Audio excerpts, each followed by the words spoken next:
NATO CS khawatir militer Cina dan Rusia gabungkan kekuatan. Last time we had a similar and ratification process in the parliaments. It took around 12 months or a year. Again, I will not tell you exactly, but we speak about months. I welcome the fact that many allies have already started and announced that they will do this quicker than normal, and because they all see the importance of a quick accession process. More NATO on its borders.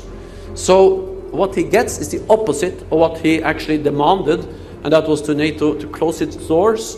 We are demonstrating that NATO's doors are open. NATO's door is open. Наш долг перед Россией, обращаюсь сейчас к российским военнослужащим, наш долг перед нашей страной и Родиной в том, чтобы быть готовыми отстоять суверенитет, безопасность и национальные интересы нашей страны.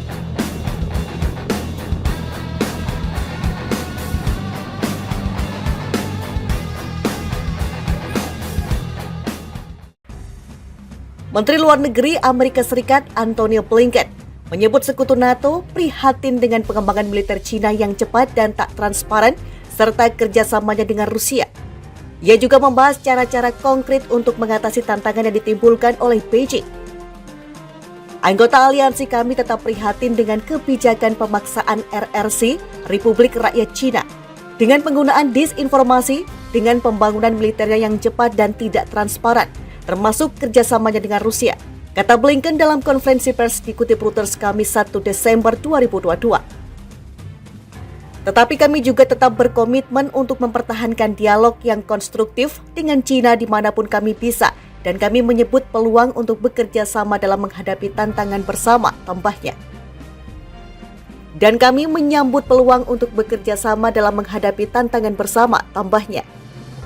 Pernyataan Blinken muncul setelah Moskow mengatakan pesawat tempur strategis Rusia dan Cina, termasuk pesawat pengebom jarak jauh Tupolev 95B, melakukan patroli bersama di atas Laut Jepang dan Laut Cina Timur. Sekutu AS Korea Selatan mengatakan telah melacak jet tempur sebagai 2 jet tempur Cina dan 6 pesawat tempur Rusia memasuki zona pertahanan udaranya. Mereka juga datang setelah laporan Pentagon mengatakan Cina kemungkinan akan memiliki persediaan 1.500 hulu ledak nuklir pada tahun 2035 dengan kecepatan penumpukan nuklirnya saat ini. Data ini meningkatkan kekhawatiran AS tentang niat Beijing untuk memperluas persenjataannya. Cina dan Rusia membuat khawatir AS dan sekutunya dengan mengumumkan kemitraan strategis tanpa batas dengan Rusia pada Februari, hanya beberapa hari sebelum pasukan Rusia menyerang Ukraina. Korsel dan tetangganya Jepang saat itu mengembangkan hubungan yang lebih dekat dengan NATO. Menghadiri KTT NATO Juni sebagai pengamat dan perusahaan Korsel mengirim persenjataan ke tetangga Rusia dan anggota NATO Polandia tahun ini. Blinken mengatakan bahwa sementara NATO terus fokus pada mempertahankan dukungan terpadu untuk Ukraina, anggota juga ingin meningkatkan ketahanan aliansi dengan mempertimbangkan tantangan baru termasuk yang ditimbulkan oleh Cina. Pesawat Cina dan Rusia masuki zona pertahanan. Korea Selatan kerahkan jet tempur. Militer Korea Selatan atau Korsel mengerahkan jet tempur saat 2 pesawat Cina dan Rusia memasuki zona pertahanan udara negara ini pada Rabu 29 November 2022. 2 pesawat pengebom H-6 Cina berulang kali memasuki dan meninggalkan zona identifikasi pertahanan udara Korea atau KADIS di lepas pantai selatan dan timur Korea Selatan pada pukul 5:50 pagi. Menurut Kepala Staf Gabungan JCS Seoul, J Cina memasuki kembali zona tersebut beberapa jam kemudian dari Laut Jepang. Wilayah ini dikenal di Korsel sebagai Laut Timur. Pesawat tempur Cina itu datang bersama dengan Rusia, termasuk pembom Tu-95 dan jet tempur Su-35. Pesawat-pesawat itu berada di zona pertahanan udara selama 18 menit.